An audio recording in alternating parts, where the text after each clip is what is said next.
Documentary photography allows me to cultivate my deep interest in human rights, workers, migration, and their experiences. Photography is a tool of denouncement, is a way to show what's happening. My name is Albert Bonsfills. I am a documentary photographer from Barcelona. I've been working in China since 2011, and I'm interested in stories that show how men can adapt to the harsh condition of life with strong courage. The e-waste project was on my mind from several years ago. I believe the idea was born after seeing that people use new cell phones and computers. I began to wonder where the old devices went. China's note in the recent United Nations report that is the largest e-waste dumping site in the world. I believe, as a photographer, it's my responsibility to show the reality that is always hiding behind the big brands and forces of power. I spent more than a month researching and talking with the local people about the e-waste issue, when that led me to WYNG, a very small town of Guangdong province, and found out that the reality is a complete opposite to what the media was telling us. In 15 years, the town of WYNG was changed.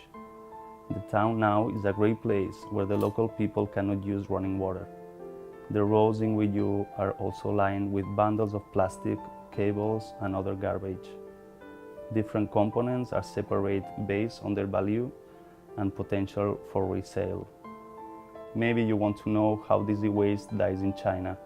Western customer bring his old device to some recycle company, but this company just send the e-waste to some third world country. After cross the wall by boat, arrives to Hong Kong and then to WYNG, where the workers dismantle the electronic devices and the bosses resell to some big electronic companies in China. WYNG is a very poor city, and the 90% of the population has relation with the e-waste. They are truckers, they store e-waste, they clean it, they broke it, they separate and they resell it. It is noted that the total of containers arriving to Hong Kong with any kind of electronic waste are more than 30,000 per year. That it means millions of dollars to their pockets. When I was working on eLife, I had a situation with 50 local workers where me and my translator were forced to erase all the documentations on e-waste because they are trying to cover the stories and avoid any world media coverage. I was threatened with physical abuse and forced to leave the town immediately. As a photographer, I have so many electronic devices, cables, etc.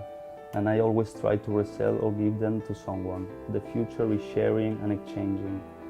In case I cannot share with someone, I will find a very professional and safe company who assume all the controls to dismantle correctly my old devices.